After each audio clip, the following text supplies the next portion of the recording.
마늘이 몸에 좋다는 사실은 너무도 잘 알고 계시죠?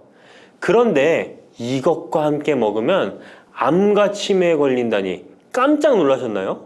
아무리 몸에 좋은 마늘이지만 함께 먹으면 오히려 몸에 독이 되는 음식들도 있습니다. 그리고 마늘은 생마늘, 구운 마늘, 찐 마늘, 절인 마늘, 흑마늘 등 먹는 방법이 다양하잖아요.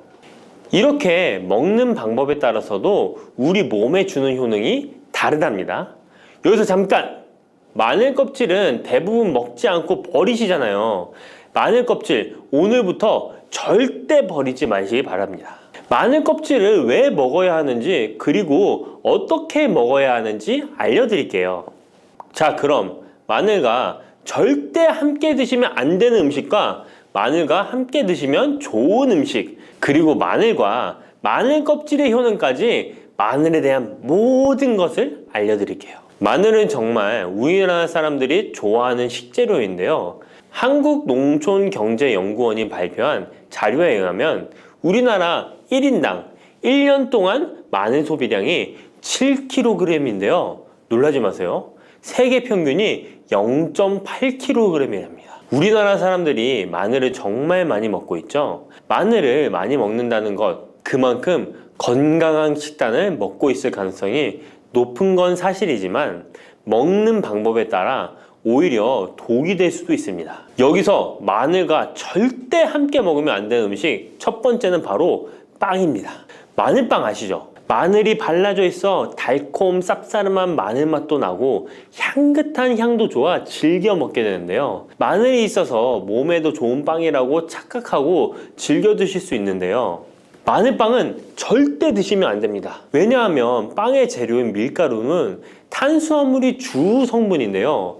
밀가루의 고탄수화물은 소화 과정에서 당으로 분해되고 혈당 지수를 급격히 올리게 되며 이때 인슐린의 분비가 과도하게 됩니다. 이런 현상이 반복되게 되면 체내의 인슐린 저항성이 높아지고 췌장을 망가뜨려 당뇨를 유발할 수 있는 것입니다. 그리고 이 당은 몸에 흡수되면서 지방으로 변하고 쉽게 살이 찌게 되어 비만을 야기할 수 있습니다. 밀가루 빵을 만들면 글루텐이라는 단백질이 생성되는데 이 글루텐은 소화불량, 복통, 변비 등 증상을 유발할 수 있습니다. 이뿐만 아니라 글루텐이 몸에 들어오면 장에서 에소루핀이라는 성분이 만들어지게 되는데 이 에소루핀은 중독성이 강해 밀가루 중독을 일으켜 빵 같은 밀가루를 과다 섭취하게 만든다는 것입니다. 마늘이 아무리 좋은 성분으로 항암작용, 항염증 작용을 한다고 해도 마늘빵으로 드신다면 아무 소용이 없는 것입니다. 그러면 마늘은 어떻게 먹어야 마늘의 효능을 극대화할 수 있을까요? 마늘은 생으로 드실 때도 물론 좋지만 익혀서 드실 때 더욱 좋습니다. 몸에 보약이 되는 마늘 먹는 법, 첫 번째는 마늘밥입니다. 국립농업과학원에 따르면 마늘의 S-알리시스테인 함량을 조리법에 따라 조사한 결과 생마늘일 때 S-알리시스테인 함량이 2.77mg 정도 되었고 삶기 시작한 후 30분이 지나면 4.92mg이 되었으며 1시간이 지났을 때 9.16mg으로 생마늘에 비해 무려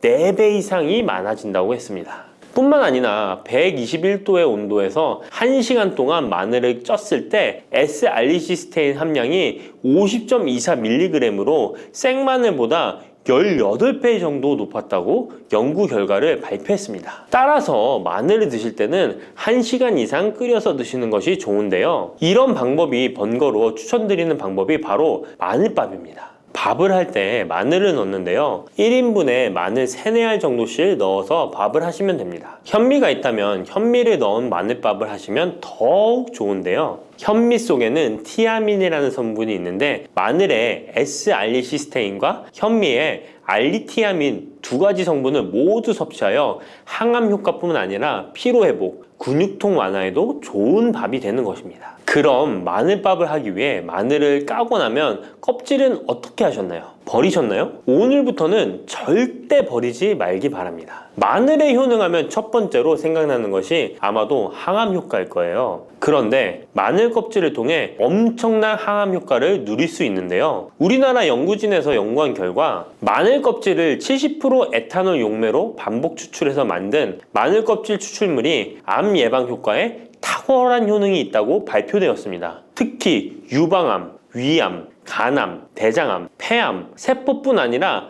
다양한 암세포에 대한 억제 효과가 있다고 했는데요. 그 중에서도 유방암 세포의 증식을 억제하는 데 효과가 가장 높았다고 합니다. 마늘 껍질의 두 번째 효능은 바로 심혈관을 튼튼하게 한다는 것입니다. 마늘 껍질은 마늘 알맹이보다 식이섬유가 4배, 폴리페놀이 7배나 많게 함유되어 있는데요. 식이섬유는 혈관 내에 나쁜 콜레스테롤을 흡착해 몸 밖으로 배출하는 데 도움을 주고, 항산화 성분인 폴리페놀은 콜레스테롤이 산화되는 것을 막아 나쁜 콜레스테롤이 만들어지는 것을 방지하는 데 효능이 있는 아주 중요한 성분입니다. 마늘 껍질에 함유된 알리신 성분은 혈중 지질을 낮춰 콜레스테롤과 중성지방을 낮추는 데 효과적인 성분입니다. 이를 통해 동맥경화를 방지하는 데 도움을 주어 심혈관 질환을 예방하는 데 좋은 성분인 것입니다. 또 마늘 껍질을 말려 분말로 만들어 음식에 넣어 드시면 비만을 막아주는 효과를 볼 수 있는데요. 식이섬유가 풍부해 지방의 흡수를 막고 나쁜 지방을 배출하는 데에도 탁월한 효능이 있습니다. 뿐만 아니라 체내 지방의 대사를 촉진하여 지방 분해가 빠르게 일어나 체지방을 제거하는 데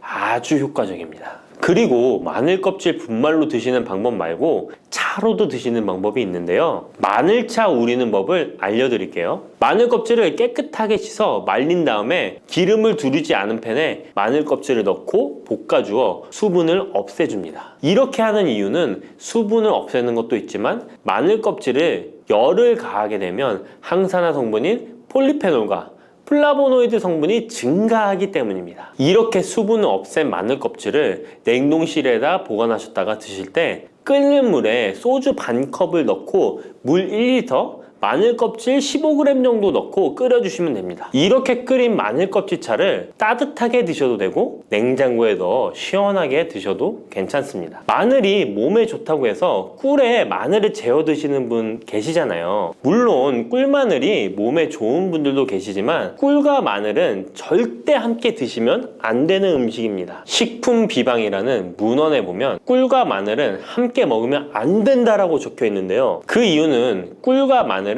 둘 다 열을 내는 뜨거운 음식이기 때문입니다. 꿀과 마늘을 함께 먹게 되면 체질이 맞지 않는 경우에는 부작용이 클 수 있기 때문입니다. 체질에 맞지 않는 분들이 이 꿀마늘을 드시게 되면 눈의 충혈이 잦아지고 노화가 빨라질 수 있습니다. 돋보기를 빨리 쓸 수 있게 된다는 거죠. 또한 두통이 생기며 피부에도 트러블이 생기는 부작용도 있으니 꼭 기억하시기 바랍니다. 당 섭취에 주의하셔야 하는 당뇨, 고지혈증을 갖고 계신 분들이나 암 환자분들은 절대로 꿀마늘을 드시면 안 됩니다. 그렇다면 마늘을 또 어떻게 드시는 것이 좋을까요? 바로 다양한 쌈채소와 함께 드시는 것을 추천드립니다. 마늘의 매운맛을 내는 알리신 성분이 혈관을 건강하게 하여 암을 예방하고 쌈채소를 통해 다양한 비타민과 무기질을 섭취하며 풍부한 항산화 물질도 섭취해 활성산소를 제거하고 혈관을 깨끗하게 해 노화를 방지하고 활력이 넘치는 건강한 몸이 될 수 있는 것이죠. 그런데 마늘을 반찬으로 만들어 드실 때 절대 드시면 안 되는 것이 있습니다. 그것은 바로 마늘장아찌입니다. 아니, 마늘장아찌가 왜? 라고 의문이 생기는 분들이 계시죠? 모든 마늘장아찌가 안 된다는 것이 아니라 설탕이 많이 들어간 마늘장아찌는 만들어 드시면 안 됩니다. 시중에 판매되는 마늘장아찌에는 설탕이 많이 들어가 있을 가능성이 높으니 절대 드시지 않기를 바랍니다. 몸에 좋은 마늘도 설탕과 함께 먹으면 오히려 독이 되는데요. 설탕이 많이 함유된 마늘장아찌를 드시게 되면 혈당이 급격하게 오르고 인슐린 저항성이 높아지며 혈액 속에 중성 지방이 많아져 혈액을 끈적하게 만들게 됩니다. 또한 설탕을 많이 섭취하게 되면 뇌에서 기억력을 담당하는 해마의 크기를 줄어들게 해 기억력을 감퇴시키고 나아가 치매를 일으킬 수도 있습니다. 집에서 마늘 장아찌를 담가 드실 때는 설탕을 넣지 말고 건강한 식재료만을 사용하시는 것이, 마늘을 건강하게 드실 수 있는 또 다른 방법은 흑마늘을 추천드립니다. 마늘에 열을 가하면 마늘색이 점점 짙어져 결국 까맣게 변하는 흑마늘이 되는데요. 그 이유는 마늘 속에 있는 당류와 단백질인 아미노산이 반응하여 갈색을 띠는 멜라노이딘 색소가 만들어지기 때문입니다. 이 반응을 마이야르 반응이라고 하죠. 고기를 구우면 빨간색의 고기가 점점 희어지다 갈색으로 변하는 반응과 같은 원리인 것입니다. 이렇게 흑마늘을 만들게 되면 생마늘보다 S알리스테인 성분이 5배가 많아질 뿐만 아니라 새로운 항산화 물질들이 많이 만들어지게 됩니다. 항암 효과가 뛰어난 폴리페놀이 생마늘에 비해 4배 이상 많아지고 위액 분비를 촉진해 소화를 잘 되게 하는 효능도 있으니 잊지 마시고 흑마늘을 만들어 주시기 바랍니다. 마늘은 또 요리할 때 많이 사용하는 재료인데요. 마늘을 얇게 썰어 기름에 튀긴 마늘 튀김을 절대 드시면 안 됩니다. 기름에 마늘을 튀기면 마늘 향도 좋고 마늘의 매운맛은 없어지고 단맛은 좋아져 남녀노소 좋아하는 식재료가 되는데요. 뜨거운 기름에 튀긴 마늘은 우리 몸에 좋은 항산화, 항암 물질들을 파괴하고 몸에 안 좋은 탄수화물만 남은 음식이 됩니다. 마늘을 튀길 때 사용하는 기름은 오메가6 지방산이 많은 식용유를 사용하게 되는데요. 이런 기름을 많이 먹게 되면 몸 안에 지방산 불균형이 일어나 염증 수치가 높아질 수 있습니다. 튀긴 마늘을 섭취하게 되면 당 독소 또한 높아져 결국 우리 몸에 인슐린 저항성이 높아지는 악영향을 주는 것이죠. 만약 기름에 튀긴 마늘을 드시고 싶다면 한 가지 방법이 있는데요. 그것은 올리브유를 사용하시고 불을 오래 가열하지 말고 살짝만 가열하여, 마늘도 튀기듯이 오래 하지 말고 살짝만 익혀서 드시면 향도 좋고 몸에도 좋은 마늘을 드실 수 있습니다. 올리브유를 이용한 마늘을 드시는 방법 하나 더 알려드리겠습니다. 그것은 올리브유에 마늘을 재워 먹는 방법인데요. 먼저 마늘을 끓는 물에 넣어 5분 정도 데쳐주시고요. 소독된 병에 마늘을 담고 올리브유를 가득 담아줍니다. 이때 통후추를 조금 넣어주면 풍미를 더욱 높일 수 있습니다. 올리브유와 마늘이 만나 항산화 성분, 항암 물질이 극대화되어 혈관을 튼튼히 하고 혈전의 생성을 막고 혈류를 원활하게 하여 치매를 예방하고 심장마비와 뇌졸중까지 예방할 수 있는 보약이 되는 것입니다. 이렇게 만든 마늘 올리브유 절임은 반찬으로 드셔도 좋고 생선 요리를 할 때 이 마늘을 으깨어 생선에 발라주면 생선 비린내를 잡아줄 뿐만 아니라 마늘과 올리브유의 풍미가 더해져서 더욱 맛있는 요리가 될 수 있습니다. 이렇게 좋은 마늘도 드실 때 주의하셔야 할 분들이 계신데요. 마늘의 효능 중에 혈전을 제거하고 혈류를 원활하게 하는 효능이 있었잖아요. 이런 효능이 혈액을 묽게 만들기 때문인데요. 와파린, 아스피린 같은 혈전 용해제를 복용하시는 분들이 마늘을 많이 드시게 되면 상처가 났을 때 피가 잘 멈추지 않을 수 있으니 주의하시기 바랍니다. 평소 위염이나 위궤양이 있어서 위가 안 좋으신 분들은 마늘에 알리신 성분이 위 점막을 자극하여 증상이 악화될 수 있으니 주의하시기 바랍니다. 그리고 과민성 대장 증후군이 있는 분들도 마늘을 많이 드시게 되면 복통이 일어날 수 있으니 마늘은 조금만 드시길 바랍니다. 검은콩 드실 때 제발 이렇게 드세요. 그래야 내장지방 싹 녹아내리고 치매를 예방할 수 있어요. 검은콩이 건강에 좋다는 사실 모두 알고 있을 텐데요. 특히 내장지방을 없애 뱃살을 뺐는데 좋다고 알고 계실 거예요. 또한 검은콩은 혈관에 쌓이는 콜레스테롤 수치도 낮춰주는 효과가 있다고 하는데요. 그래서 볶아도 먹고 밥에 넣어서도 많이 드시지 않나요? 근데 정작 우리의 뱃살은 빠지지 않고 콜레스테롤 수치도 낮아지지 않는데요. 그건 먹는 방법에 문제가 있기 때문이에요. 물론 검은콩은 몸에 좋은 역할을 하는 효능이 많이 있지만 어떻게 먹느냐에 따라 오히려 몸에 독이 될 수도 있고 반대로 효능을 극대화시킬 수 있는데요.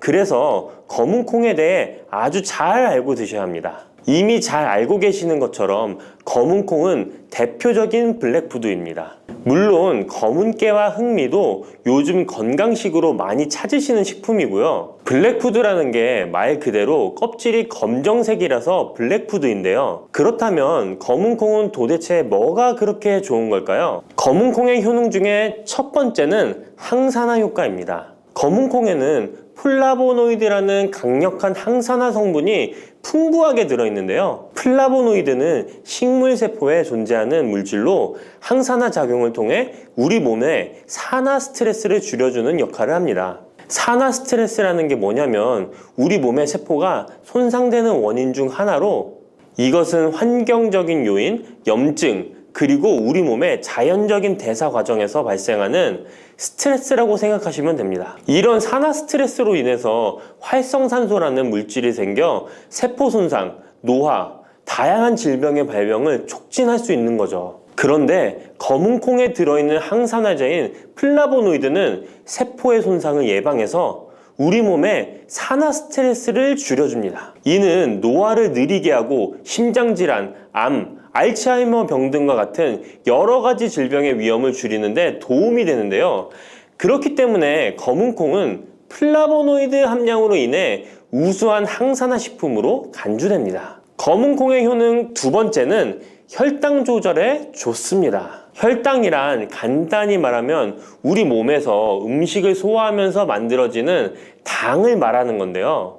이 당이 우리 몸의 에너지를 만드는데 꼭 필요하죠. 그런데 당이 너무 많아지면 몸에 나쁜 영향을 줄 수 있어요. 그래서 우리 몸은 당을 잘 조절해야 합니다. 그렇다면 검은 콩이 어떻게 혈당을 조절하는 걸까요? 바로 검은 콩 안에는 단백질과 식이섬유가 많이 들어있는데, 단백질은 우리 몸을 튼튼하게 만드는 데 도움을 주고, 식이섬유는 포만감을 느껴지게 해서 먹는 양을 줄일 수 있게 도와줍니다. 여기서 식이섬유의 역할이 중요한데요. 식이섬유는 당이 너무 빨리 몸에 흡수되는 것을 막아줍니다. 이렇게 되면 당이 천천히 몸에 흡수되어 혈당이 급격하게 오르는 것을 막아주게 되는 거죠. 검은 콩의 효능 세 번째는 콜레스테롤 수치 조절입니다. 검은 콩은 콜레스테롤 수치를 낮추는데 도움이 되는데요. 콜레스테롤은 우리 몸이 필요로 하는 지방 중 하나이지만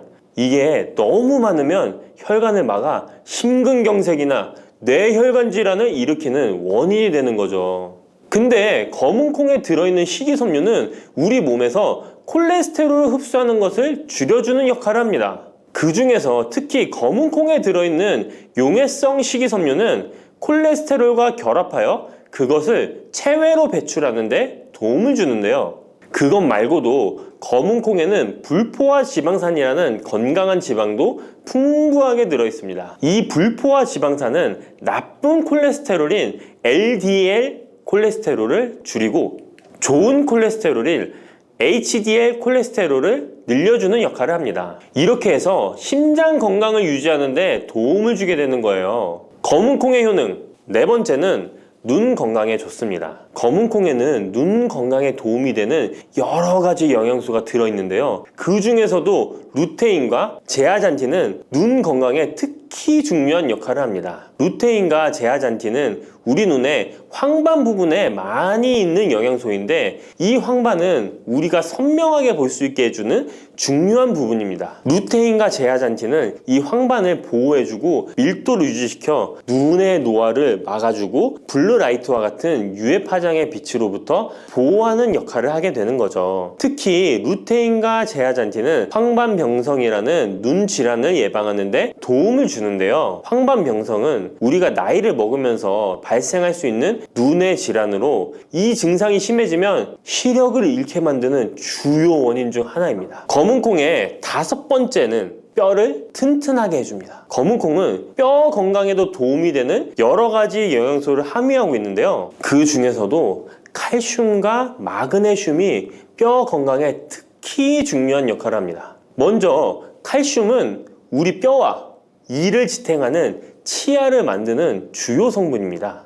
또한 우리 몸의 다른 중요한 기능들, 예를 들어 심장 박동과 신경 전달에도 필요한 물질입니다. 이런 중요한 칼슘이 검은콩에는 풍부하게 들어있어서 꾸준히 섭취하면 뼈를 튼튼하게 해주는 게 탁월한 식품이라고 할 수 있는 거죠.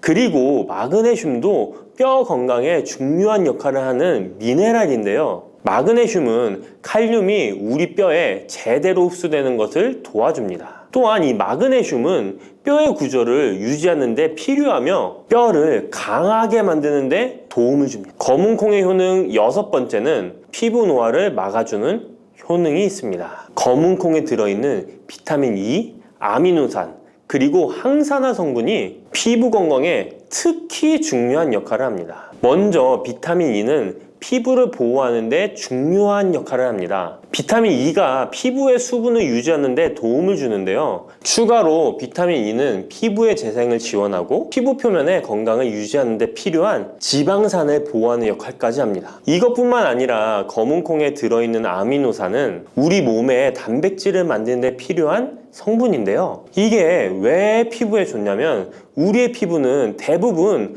콜라겐이라는 단백질로 이루어져 있는데 바로 이 콜라겐은 피부의 탄력을 유지해 주는데 좋아서 항상 탱탱한 피부로 보이게 되는 거죠. 또한 검은콩에는 아미노산이 풍부하게 들어있는데요. 아미노산도 콜라겐 생성에 도움을 줍니다. 검은콩의 효능 7번째는 치매를 예방하는 효능이 있습니다. 검은콩에는 오메가3 지방산이라는 불포화 지방산이 들어있는데요. 이 오메가3 지방산은 우리 몸이 스스로 생성하지 못하기 때문에 식품을 통해 섭취해야 하는 필수 지방산입니다. 근데 오메가3 지방산이 뇌 건강에 매우 중요한 영향이 있다는 게 포인트인데요. 뇌는 약 60%가 지방으로 이루어져 있고 그중 대부분이 오메가3 지방산인 DHA로 구성되어 있습니다. 바로 이 오메가3가 뇌세포의 막을 구성하며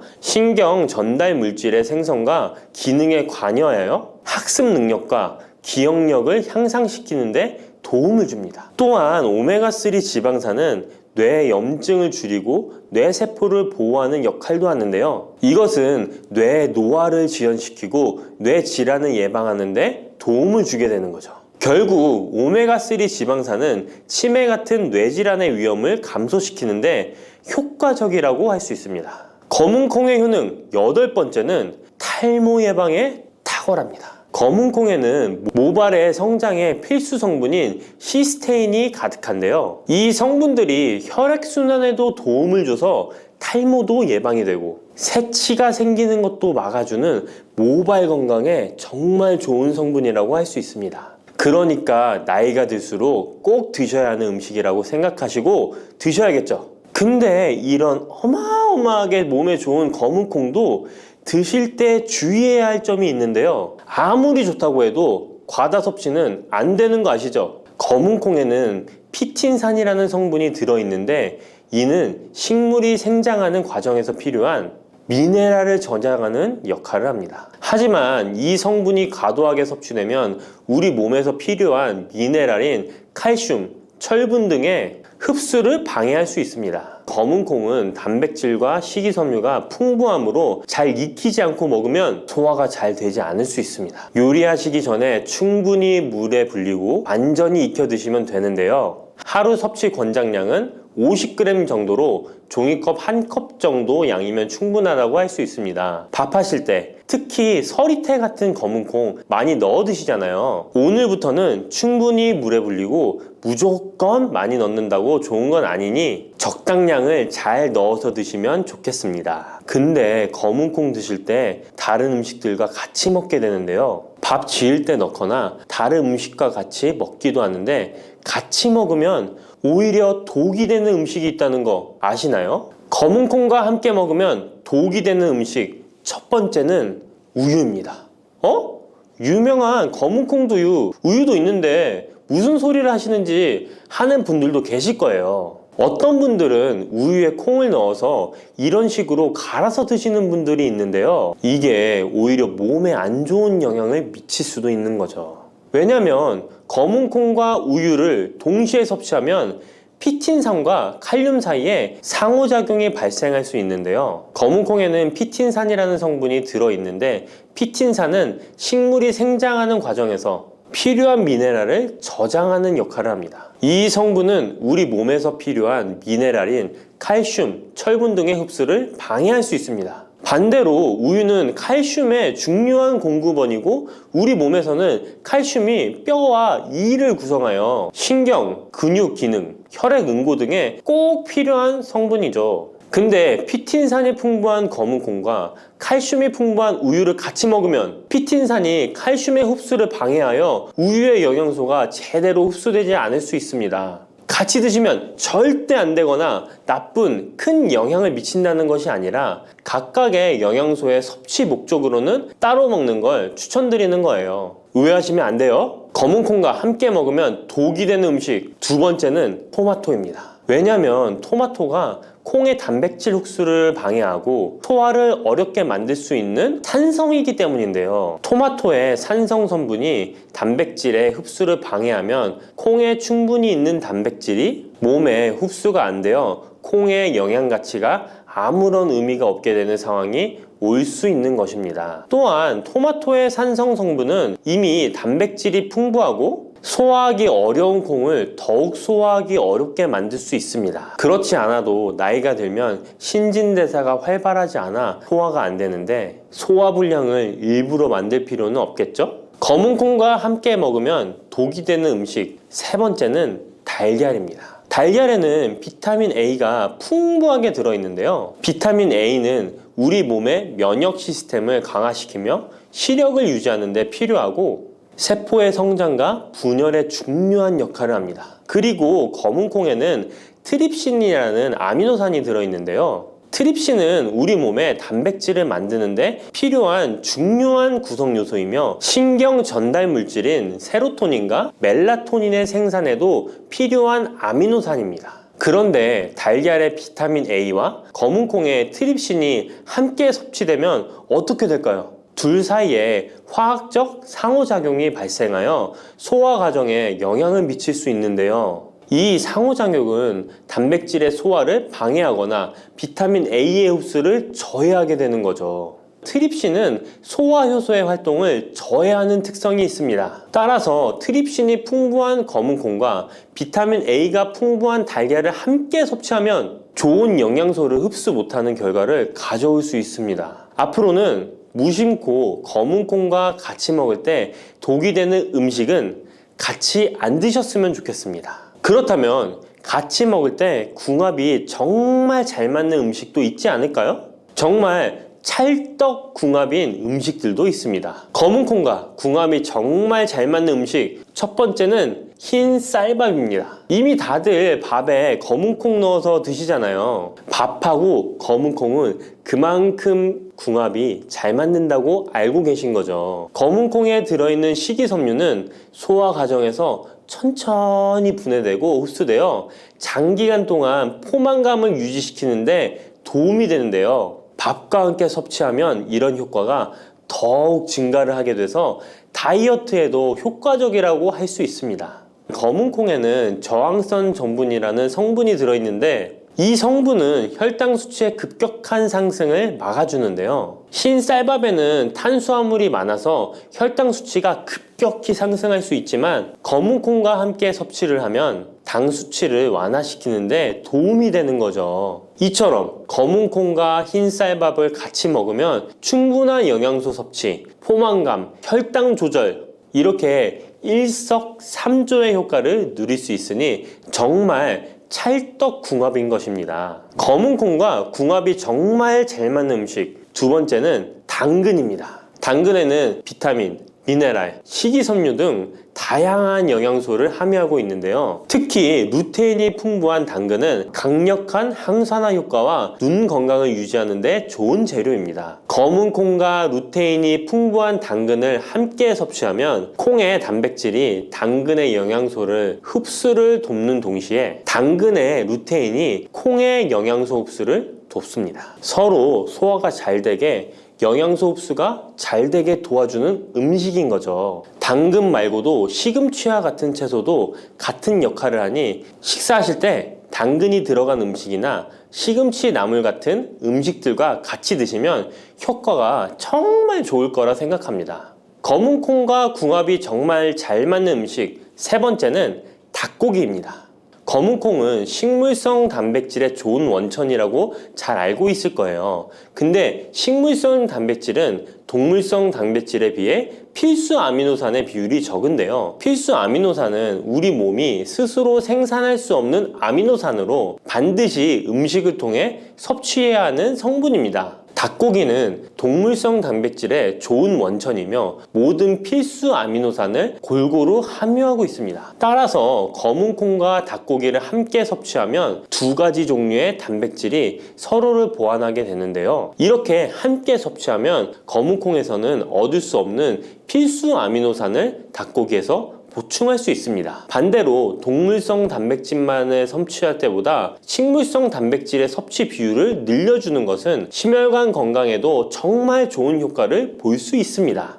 여러분, 달콤 쌉쌀한 계피 좋아하시나요? 저는 향긋한 수정과도 좋아하고 계피가루를 얹은 라떼도 매우 좋아하는데요. 계피는 단순히 향긋한 맛을 주는 향신료 이상의 효능을 가지고 있다는 것 알고 계신가요? 우리가 몰랐던 계피의 효능, 함께 먹으면 좋은 음식들, 그리고 주의할 점까지 자세히 알려드릴게요. 첫 번째 계피의 효능은 바로 암 예방 효과입니다. 계피는 항산화 성분이 풍부한 음식인 거 아시나요? 우리나라뿐만 아니라 전 세계적으로 계피는 많은 사랑을 받고 있는데요. 향이 좋을 뿐만 아니라 계피의 효능 또한 뛰어나기 때문입니다. 계피에는 항산화 물질이 함유되어 있는데요. 이런 항산화 물질은 우리 몸의 세포가 노화되거나 손상되는 것을 막아주는 역할을 합니다. 특히 계피에 들어있는 시나믹 알데하이드라는 성분이 강력한 항암 효과를 가지고 있어 암세포의 성장을 억제하는 효과가 있는 것이죠. 연구에 따르면 계피는 특히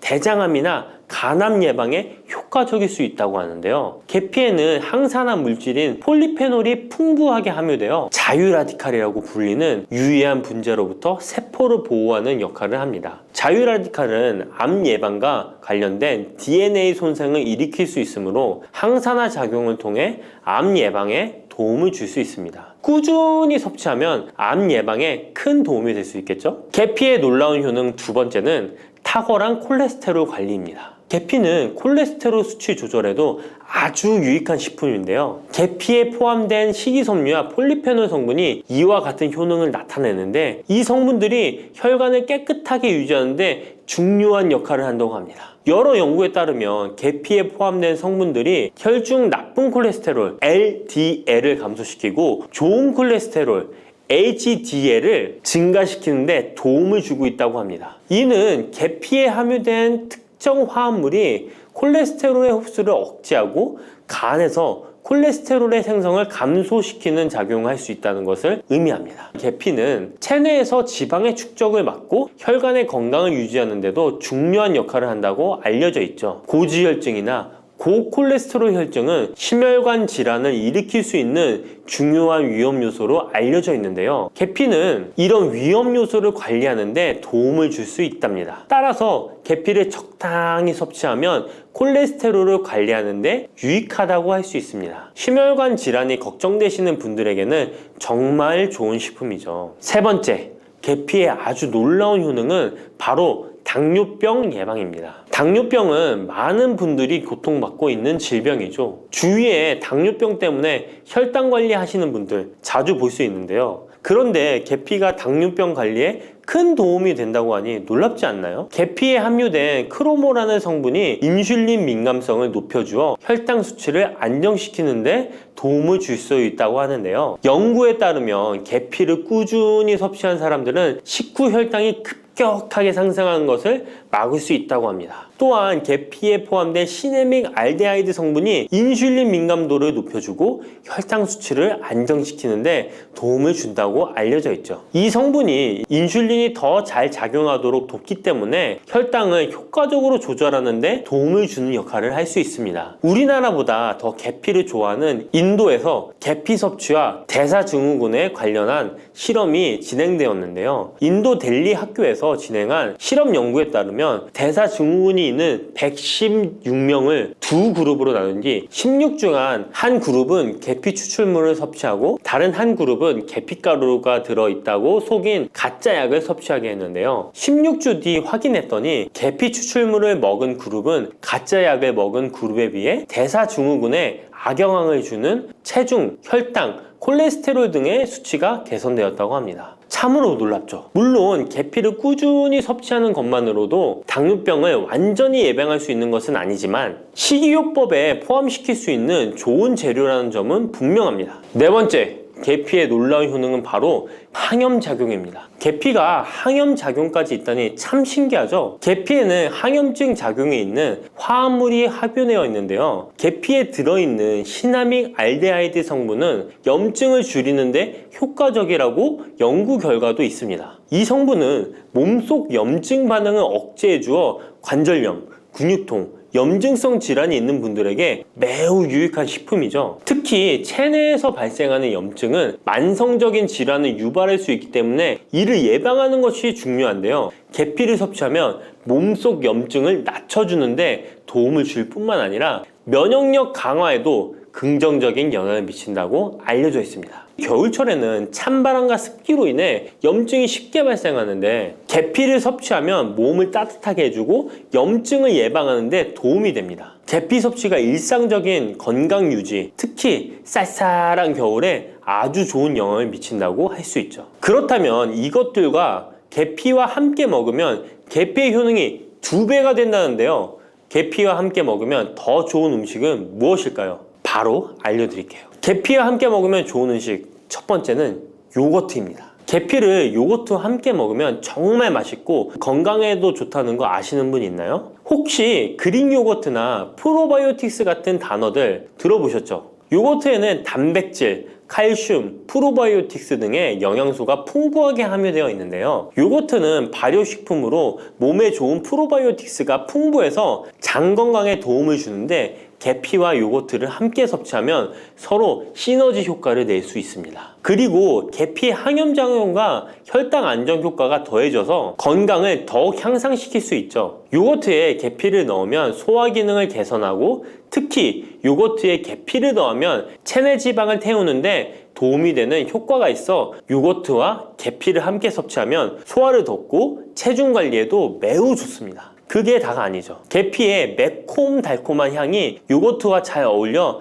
맛있게 즐길 수 있습니다. 요거트를 자주 드시는 분들은 꼭 한번 계피를 뿌려서 드셔보세요. 샐러드 드실 때 드레싱으로 요거트를 사용한 뒤 그 위에 계피가루 톡톡 뿌려서 드시는 것도 아주 좋은 계피와 요거트 활용법입니다. 계피와 찰떡궁합인 식품 두 번째는 사과입니다. 계피와 사과는 정말 잘 어울리는 조합인 거 아시나요? 사과에는 비타민C와 식이섬유, 항산화 성분이 풍부해서 면역력 강화와 소화에 도움을 주는 과일인데요. 계피는 당뇨병 예방과 관리에 도움을 주며 혈당 조절에 효과적인데요. 계피와 사과를 함께 먹으면 두 가지 재료의 장점이 더해져 더욱 효과적인 건강 관리가 가능하다는 것이에요. 그리고 이 두 가지가 만나면 체중 관리에도 큰 도움이 된다니 같이 안 먹을 이유가 없겠죠. 맛 또한 더욱 좋아지는데요. 계피는 사과의 달콤한 맛을 더욱 풍부하게 만들어주는데 서양에서는 디저트로 사과파이에 계피가루를 얹어 향긋하게 즐기는 게 유명하죠. 같이 섭취할 때는 사과에 계피를 뿌려서 간단히 먹거나 사과를 얇게 썰어 계피를 뿌려 먹으면 더욱 맛있고 건강한 간식이 될 수 있다는 것 기억해 주세요. 세 번째, 계피와 먹으면 좋은 음식은 바로 커피입니다. 계피와 커피는 정말 좋은 궁합을 자랑한다는 거 아셨나요? 커피는 카페인 덕분에 활력을 주는 음료인데요. 커피의 쓴맛이 사람마다 호불호가 갈릴 수 있습니다. 그런데 계피를 커피에 넣으면 그 쓴맛이 부드럽게 변화하면서 더 풍부하고 깊은 맛을 느낄 수 있는데요. 계피가 커피의 쓴맛을 부드럽게 감싸주기 때문에 커피를 마시는 동안에 입안에 더 부드러운 느낌을 주게 되는 것이죠. 계피는 항염증 효과와 항산화 효과가 뛰어나서 커피와 함께 마시면 건강 효과도 한층 더 올라가는데요. 커피 자체에도 많은 항산화 물질이 포함되어 있는데 계피 역시 강력한 항산화 성분을 가지고 있기 때문에 둘을 합쳐 마시면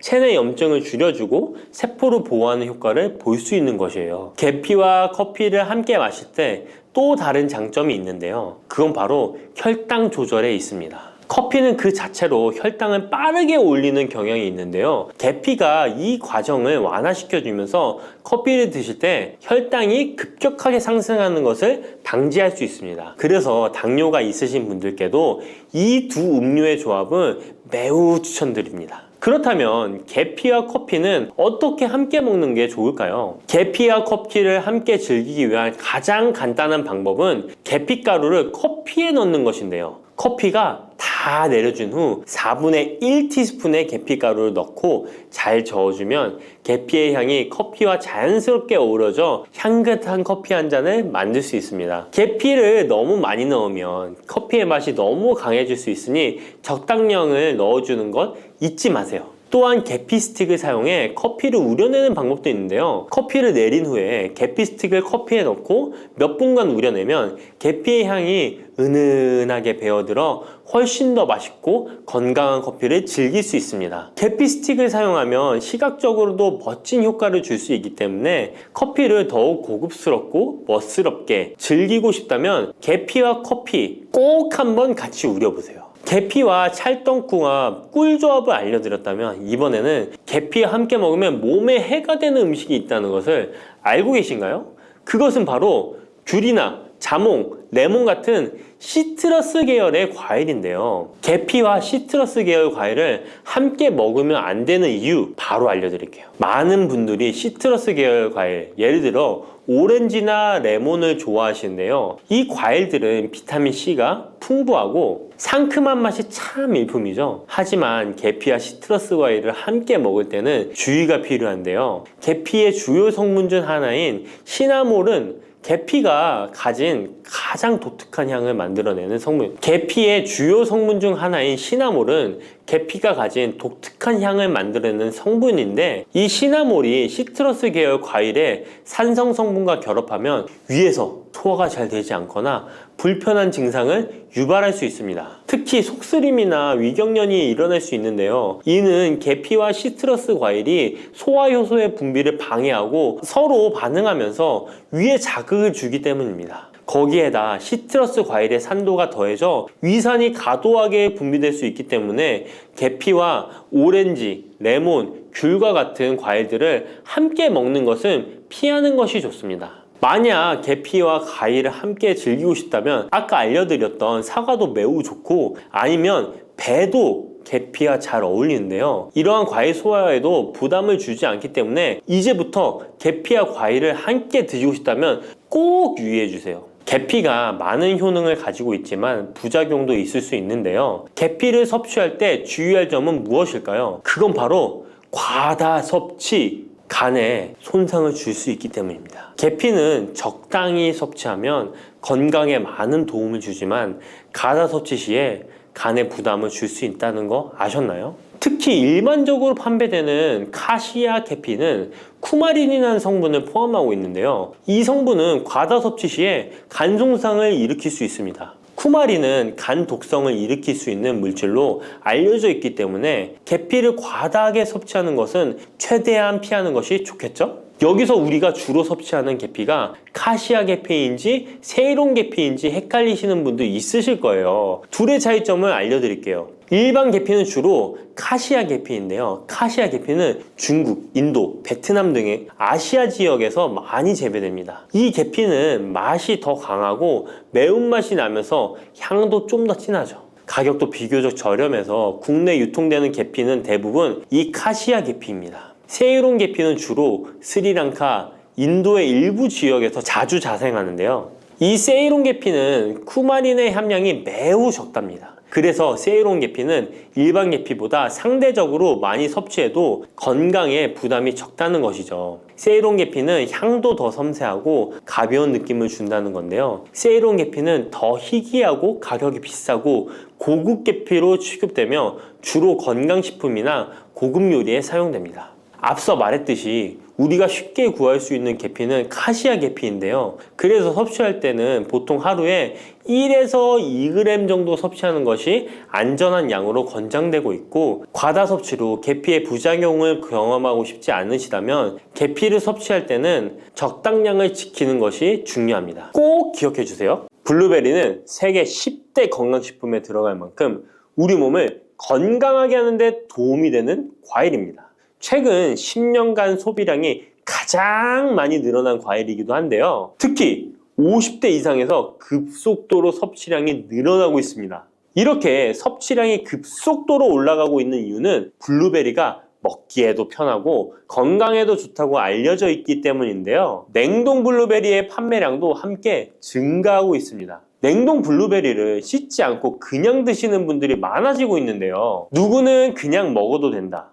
어떤 사람은 반드시 씻어서 먹어야 된다, 의견이 분분합니다. 영상을 통해서 블루베리를 먹는 방법과 블루베리의 효능, 함께 먹으면 안 되는 음식과 함께 먹으면 좋은 음식까지 블루베리에 대한 모든 것 알려드리겠습니다. 먼저 냉동 블루베리 씻어야 되느냐 그냥 먹어도 되느냐 완벽하게 정리해드리겠습니다. 결론부터 말하자면 씻어서 드시는 것이 안전하다입니다. 먼저 냉동 블루베리를 구입하셨다면 식품의 유형을 확인하시기 바랍니다. 식품의 유형에 과체 가공품이라고 적혀 있다면 씻어서 냉동한 블루베리이기 때문에 그냥 드셔도 되긴 합니다. 그런데 식품 유형에 농산물이라고 표기되어 있다면 이것은 씻지 않고 냉동되어 유통된 블루베리이기 때문에 반드시 씻어서 드시는 것이 좋습니다. 그런데 간혹 식품의 유형이 표기되어 있지 않은 제품들도 있는데요. 이런 제품도 씻어서 드시는 게 좋겠죠? 2022년 한국소비자연맹에서 현재 시중에서 판매되고 있는 냉동과일, 블루베리, 망고, 딸기 등의 제품을 선정하여 안정성 평가를 했는데요. 과체 가공품 같은 세척과일 제품에서 미생물, 잔류농약, 곰팡이, 독소 등의 검사에서 규격 기준에는 적합하긴 했지만 미생물과 잔류농약이 검출된 제품들도 있었습니다. 이 자료를 바탕으로 한다면 냉동 블루베리 제품도 이미 씻어서 유통이 되고 있다고 할지라도 한번 씻어서 드시는 것이 좋겠습니다. 블루베리를 씻는 방법은 흐르는 물에 30초 정도만 씻어주면 되는데요. 깨끗이 씻는다고 블루베리를 물에 오래 담가두거나 흐르는 물에서도 오래 씻으면 안 됩니다. 블루베리에 함유된 안토시아닌 성분은 수용성이기 때문에 영양소가 다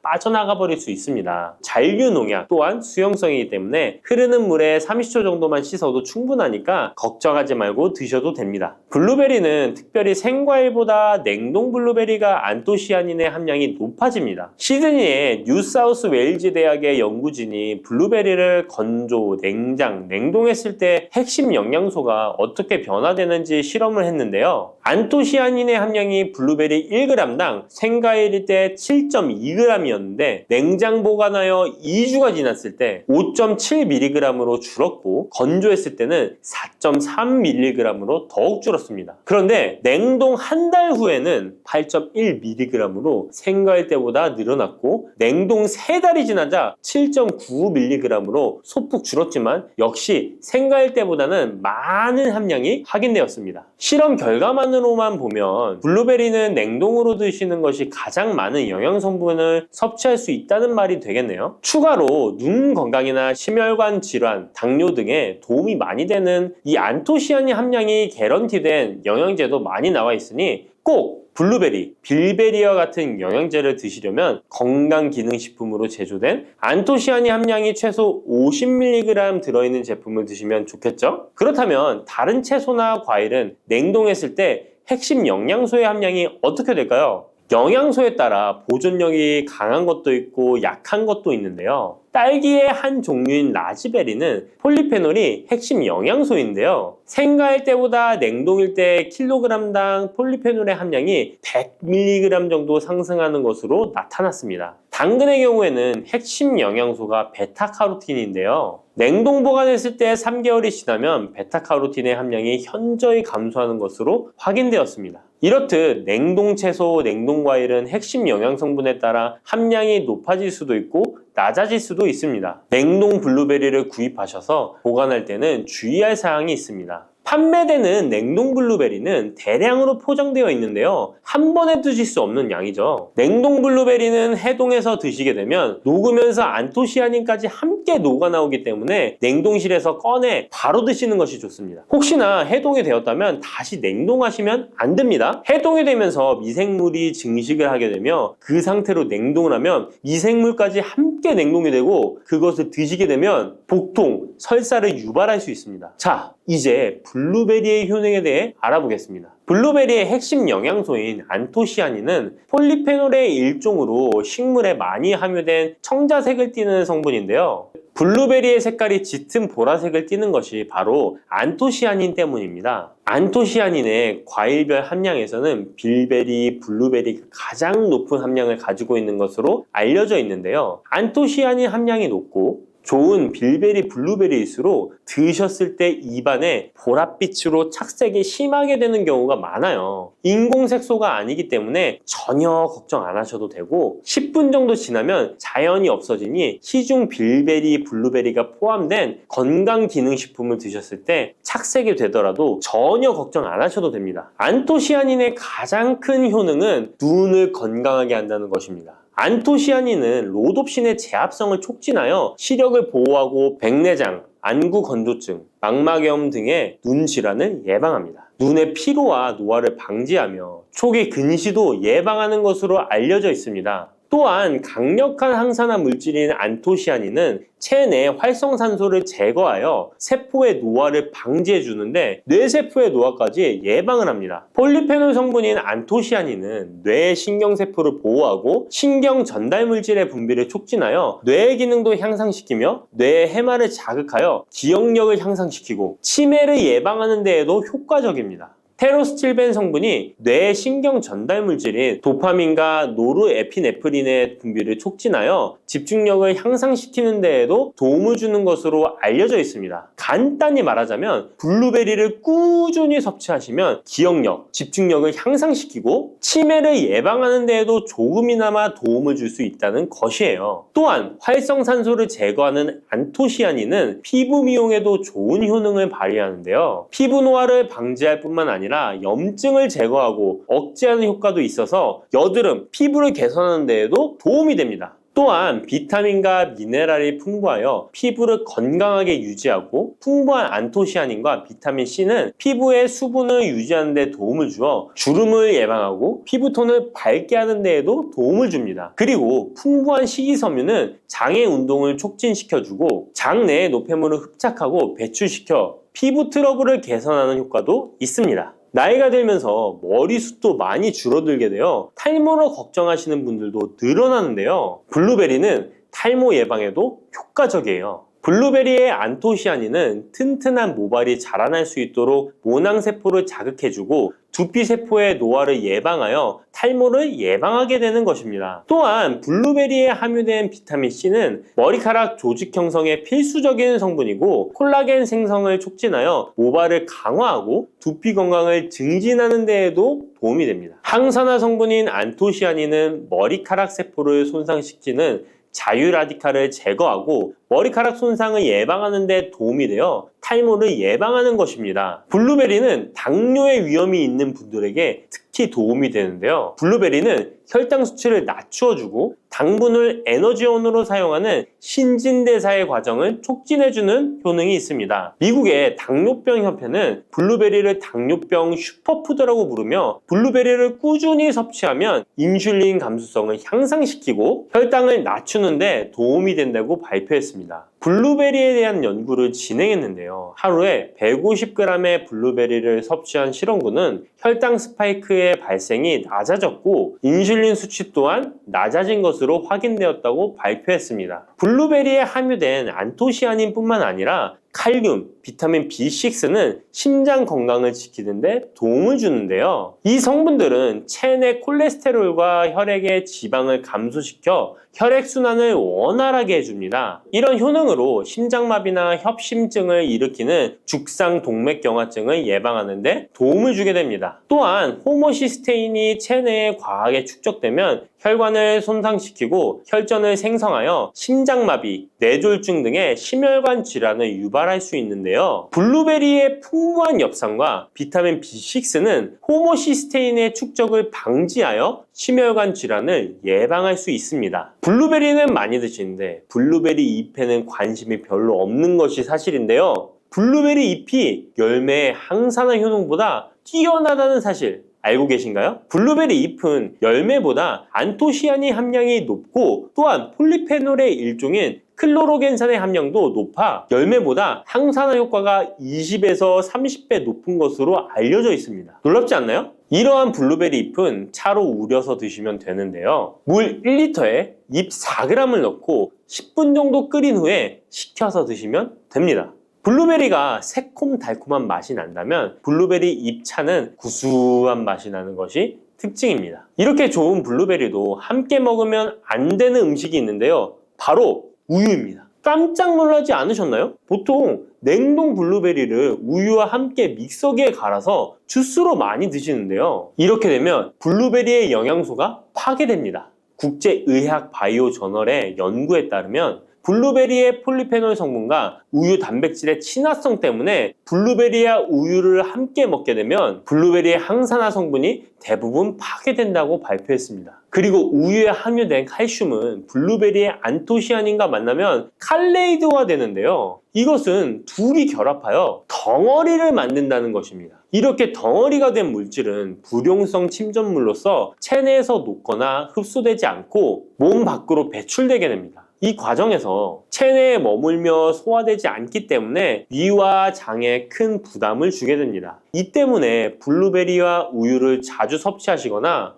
위와 장이 약하신 분들이 드실 경우 위장에 염증을 유발할 위험이 있습니다. 특히 신체 기능이 많이 떨어져 있는 나이가 많으신 분들이 이렇게 드시면 위장에 안 좋을 수 있으니 주의하시기 바랍니다. 블루베리 주스를 만들어 드실 때는 우유 대신 오트밀이나 물을 첨가하여 드시는 것이 좋겠습니다. 우유가 블루베리와 맞지 않는다고 해서 요거트도 맞지 않는 것은 아닙니다. 요거트는 발효 과정을 거쳐 단백질이 쉽게 분해되기 때문에 항산화 성분의 흡수율을 높여줍니다. 요거트에 냉동 블루베리를 얹어서 먹는 것은 좋은 블루베리를 먹는 방법이 되겠습니다. 블루베리를 드실 때 주의하셔야 할 분들도 있습니다. 블루베리에는 살리살신이라는 성분이 있는데 이것 때문에 알레르기 반응을 일으키는 분들이 있습니다. 블루베리를 드시면 입술이 붓거나 간지러운 증상이 나타나고 복통과 설사의 증상이 나타난다면 즉시 블루베리 섭취를 중단하셔야 합니다.